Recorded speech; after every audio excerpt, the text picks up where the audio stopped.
Pena de morte. O Espiritismo assume uma postura francamente contrária à pena de morte. A pena de morte desaparecerá um dia da legislação humana? Resposta: a pena de morte desaparecerá incontestavelmente e sua supressão assinalará um progresso da humanidade. Quando os homens forem mais esclarecidos, a pena de morte será completamente abolida da Terra. Isto está no Livro dos Espíritos, na questão 760. A lei de conservação dá ao homem o direito de preservar a sua própria vida, não aplica a ele esse direito quando elimina da sociedade um membro perigoso? A resposta: há outros meios de se preservar do perigo sem matar. Essa questão também a gente pode ver no Livro dos Espíritos, na pergunta 761, tá? As principais argumentações espíritas contrárias a esta medida são: elimina a oportunidade de arrependimento. Isso quem diz é Joana de Ângeles no livro Após a Tempestade. Compete ao Estado deixar sempre acessível a porta para o ensejo de reparação a sicário impiedoso ou ao flagelo humano que se converteu em vândalo desavisado. O criminoso não fugirá à consciência nem à injunção reparadora pelas supremas leis da vida. Justo, portanto, facultar ao revel ensacha de recompor-se e reparar quanto ao possível os males perpetrados. Impede a reparação, pela justiça humana, de uma possível injustiça cometida contra o réu. Humberto de Campos, em Caras e Crônicas, diz: se você demonstra interesse tão grande na regeneração dos costumes, defendendo com tamanho entusiasmo a suposta legalidade da pena de morte, vasculhe a própria consciência e verifique se está isento de falta. Se você já superou os óbices da animalidade, adquirindo a grande compreensão a preço de sacrifício, estimaria saber se terá realmente coragem para amaldiçoar os pecadores do mundo, atirando-lhes a primeira pedra. Não reduz os índices da criminalidade. Também Joana de Ângeles, no mesmo livro, Após a Tempestade, fala: de forma alguma, a pena de morte faz reduzir a incidência da criminalidade. Ao contrário, torna-se mais violenta e selvagem, fazendo que o tresloucado agressor, que sabe o destino que lhe será reservado, mais assoladas tenha as paixões destruidoras, arrojando-se irremessivelmente nos dédalos das alucinações dissolventes. Não livra a sociedade de ação maléfica do delinquente. Humberto de Campos, também em Cartas e Crônicas, diz: um assassinado, quando não possui energia suficiente para desculpar a ofensa e esquecê-la, habitualmente passa a gravitar em torno daquele que lhe arrancou a vida, criando os fenômenos comuns da obsessão. E as vítimas da forca, ou do fuzilamento, do machado, ou da cadeira elétrica, se não constituem padrões de heroísmo e renunciação de imediato além-túmulo, vampirizam o organismo social que lhe pôs o afastamento do veículo físico, transformando-se em quesitos vivos de fermentação da discórdia e da indisciplina. Então, a gente, pensando na pena de morte, né, é de a gente pensar que tempos atrás isso era de um ato, existia um pouco mais, hoje tem muito menos, tem poucos países que ainda aderem a esse tipo de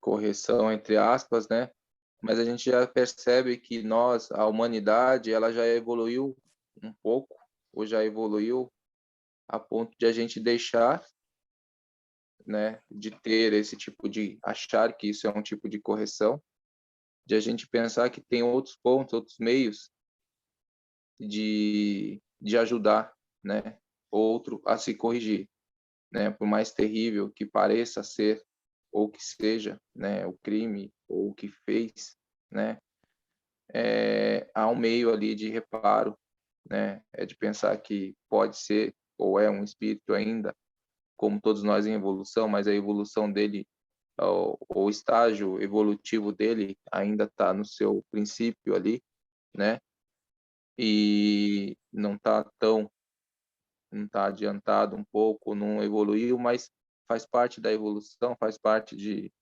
evoluir, né? E a gente, como a humanidade, já evoluímos ao ponto de não aceitar, né, como leis terrenas, né? Então, isso já é uma evolução, porque a gente é fácil de a gente pensar, muitas vezes quando a gente, né, então, quando é com os outros, a gente quer que aplica, né, a lei à risca, né? Então, se é para o outro, tem que se aplicar a lei. Quando é a gente o culpado ou o errado, a gente sempre, né? Ou será que não tem uma brechinha? Será que não dá para dar uma aliviada na lei, né? Então, quando é para a gente, a lei tem que ser um pouquinho mais leve, mas para o outro, pode se seguir a risca, né? Então, a gente, como humanidade, já evoluímos a um ponto de muitos lugares a gente já não ter isso como lei, né? Ah, pensando no espiritismo, você é contrário, porque você tira, né, a oportunidade daquele espírito de evoluir pelos seus próprios erros e tira a responsabilidade dos outros, né, por meio da dificuldade de evoluir e da responsabilidade de pensar, né, porque todos nós somos responsáveis e temos que promover a melhoria, né, do ambiente, do lugar, intelectual, moral, todos nós em grau, qualquer que seja o grau evolutivo de cada um, no meio que estamos, nas pessoas que estamos inseridos, cada um tem a sua responsabilidade de ajudar a melhorar, de promover o melhor, né, o melhoramento. E se você tira isso, né, do outro, por mais bárbaro que se pareça, ou se a gente, muitos de nós não vimos, só ouvimos, mas se a gente pensar, né, o pensamento, né, fica, né, ele constrói. Então, ter esse tipo de pensamento, o que a gente está atraindo, né? Não são coisas boas para a nossa humanidade. Para quem passou ou por isso, que tipo de espírito revoltado, né, que ele é, porque deixou o corpo, mas continua em espírito. Foi-lhe tirado um, um direito, né, que era seu pela vida, e aí a gente tem os nossos amiguinhos que vêm nos perturbar, que vêm perturbar a ordem humana, né, a ordem da Terra, porque por conta de leis que nós criamos e porque eles sofreram, né? Então, né, olha a quanta desordem a gente, por uma lei humana, a gente pode não, a gente cometemos, né? Quantas desordens a gente cometemos. Então, por isso que, né, o espiritismo tem esse pensamento contra, porque vai contra todas as oportunidades, todo o progresso que a gente tem e pode ter, toda a evolução. Mas isso mostra também, né, como que a gente já, como humanidade, caminhamos e evoluímos ao ponto de em muitos lugares a gente já não ter mais essa lei e caminhando para outros lugares, ver que não é necessário e também abolir essas leis. A gente vê aí toda hora na televisão pessoas que pareciam muito com o outro, não tinham como provar que não estavam naquele lugar naquele instante, ou vice-versa, e que depois, passado muito tempo, eles são inocentados. O que aconteceria se essas pessoas tivessem sido mortas? Se houvesse a pena de morte, né? Seria uma injustiça. Então, a pena de talião, como se costuma se falar, só pode ser aplicada por Deus. A justiça só vem dele. A nós não cabe julgar, né? Cabe a justiça da terra, as pessoas que são designadas para isso, olharem os fatos, julgarem, e por muitas vezes eles erram, mas é uma pena que é dada, é uma pena que a pessoa vai ficar presa ou que vai fazer qualquer outra coisa. Não o de tirar a vida, porque quando se tira a vida, você está fechando a porta ao criminoso dele se arrepender ainda em vida daquilo que ele fez, porque a consciência dele vai ser o maior acusador, maior do que qualquer outra pessoa, a consciência dele vai acusar. Então, a gente é completamente contra a pena de morte, porque a pena de morte não vai solucionar, ela só vai agravar, né? Porque quantos inocentes podem ser condenados? Então, é isso que tem que pôr peso, né? É uma coisa muito difícil. E agravar em... Hã? não, e agrava em todos os sentidos, né? Em Tanto para todos aquele os que sentidos, sofreu, sim. e tanto para aqueles envolvidos que, né, pode ser obsediado, ou aquele irmãozinho tão revoltado que fica muito tempo ali. Então, muita parte, em muitos sentidos, se perde, né? Exatamente. Eutanásia. Eutanásia ou morte feliz é o ato de abreviar a morte em doentes terminais. O Espiritismo manifesta-se também em oposição a esta medida. Um homem agoniza, preso a cruéis sofrimentos. Sabe-se que seu estado é sem esperanças. É permitido poupar-lhe alguns instantes de agonia, abreviando-lhe o fim? Resposta de São Luís. Mas quem vos daria o direito de pré-julgar os desígnios de Deus? Não pode ele conduzir um homem até a beira da sepultura para em seguida retirá-lo, com o fim de fazê-lo examinar-se a si mesmo e modificar os pensamentos? A que extremos tenha chegado um moribundo, ninguém pode dizer com certeza que soou a sua hora final. A ciência, por acaso, nunca se enganou nas suas previsões? Bem sei que há casos em que se pode considerar com razão como desesperador. Mas, se não há nenhuma esperança possível de um retorno definitivo à vida e à saúde, mas há também inúmeros exemplos de que no momento do último suspiro, o doente se reanima e recobra suas faculdades por alguns instantes? Pois bem, essa hora de graça que lhe é concedida pode ser para ele de maior importância, pois ignorais as reflexões que seu espírito poderia ter feito nas convulsões da agonia. E quantos tormentos podem ser poupados por um súbito clarão de arrependimento? Aliviai os últimos sofrimentos os mais que puderdes, mas guardai-vos de abreviar a vida, mesmo que seja apenas um minuto, porque esse minuto pode poupar muitas lágrimas no futuro.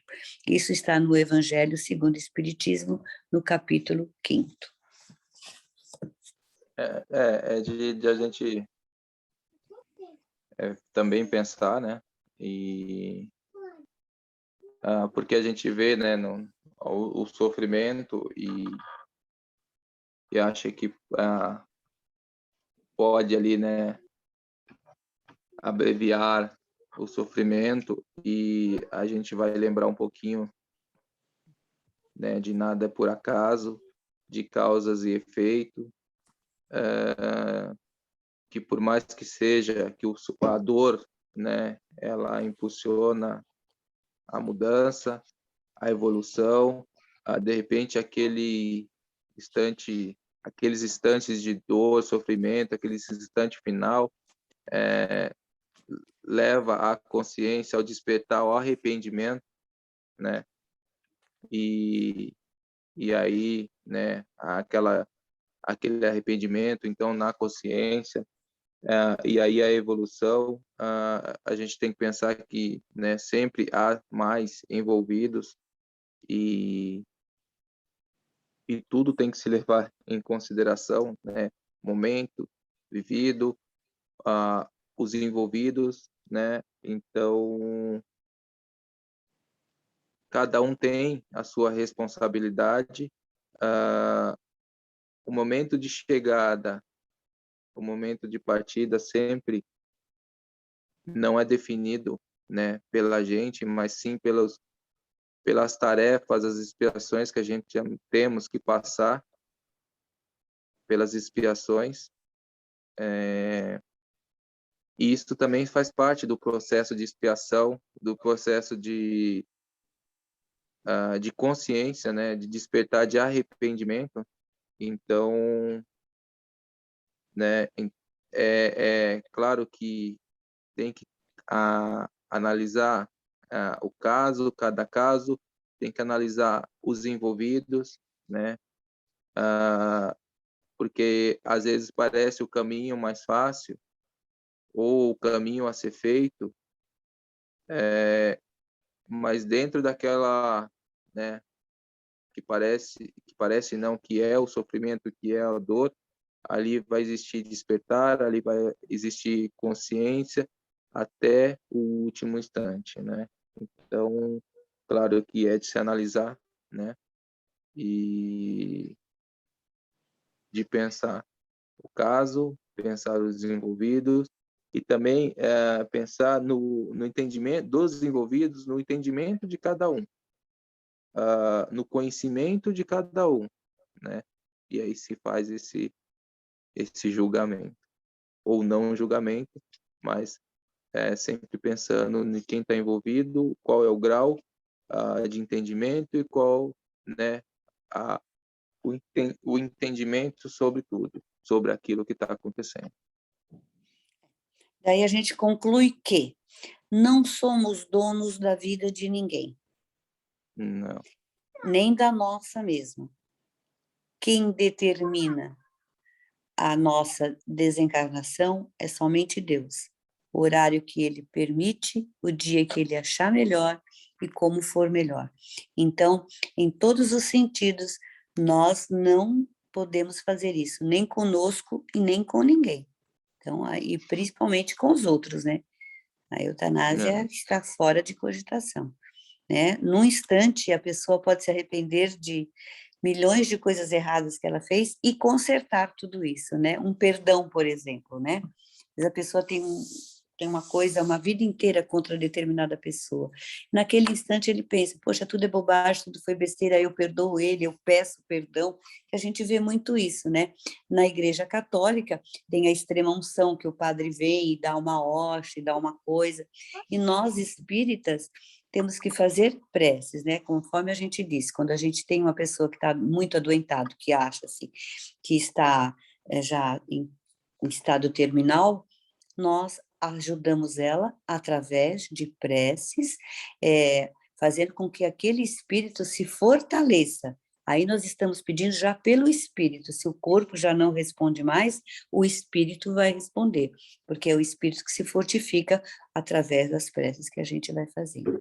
Então, o espiritismo é completamente contra a eutanásia. Aí é sempre só para lembrar, né, que o espírito que é eterno e a morte sempre é física, né? Sim, E, exatamente. e às vezes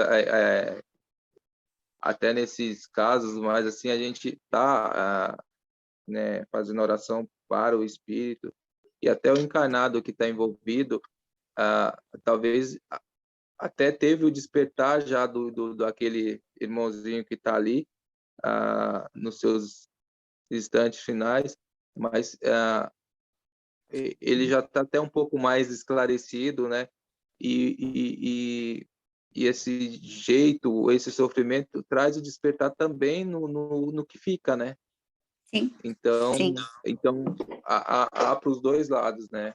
Então, às vezes é um encontro ali de consciência, então o despertar também funciona para o lado de quem fica, né? É a Então, única certeza que nós temos, que vamos desencarnar. Por quê? Porque não somos daqui, né? né? Estamos só numa experiência aqui na Terra. Então, a única certeza que nós temos na vida é esta. O resto, tudo é incerteza. Se uma criança vai nascer com vida ou não, nós nem sabemos. Mas que nós vamos desencarnar, todos nós temos essa certeza. Então, o momento, o horário, o dia, a causa, só Deus é que pode saber. Fora disso, ninguém mais. Isso mesmo. Quer, quer. Tiver algum comentário, alguma pergunta, acho que a Giovanni, se tiver alguma, ou a Bia, né, para acrescentar para a gente.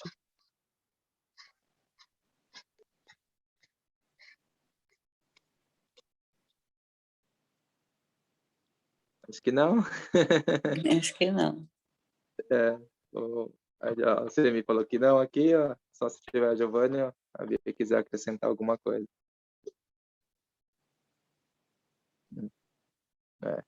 Então foi isso, né, pra gente.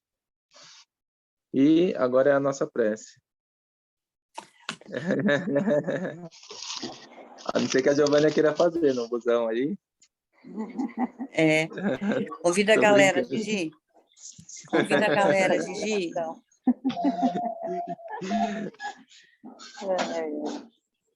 É brincadeira.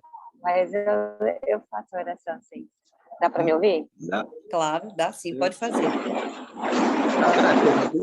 Vamos elevar nossos pensamentos a Deus, agradecendo a Ele por mais um dia que Ele nos concedeu, que Ele nos sempre dê sabedoria para orientar nossas vidas, para ajudar o próximo, para estar bem mentalmente e espiritual a cada dia que se passa, podendo passar os obstáculos do dia, agradecendo a Deus pelas nossas vidas, por nós estarmos aqui, pelo ar que respiramos, pelo frio que sentimos ou pelo sol. Agradecendo a Deus por tudo, pelo amor um com o outro e a sororidade, desculpa a palavra, e agradecendo a Deus por mais um dia. Muito obrigada a todos, que consiga ter uma boa noite de descanso. E amém. Valeu, muito obrigado. Muito bem, Gigi, valeu.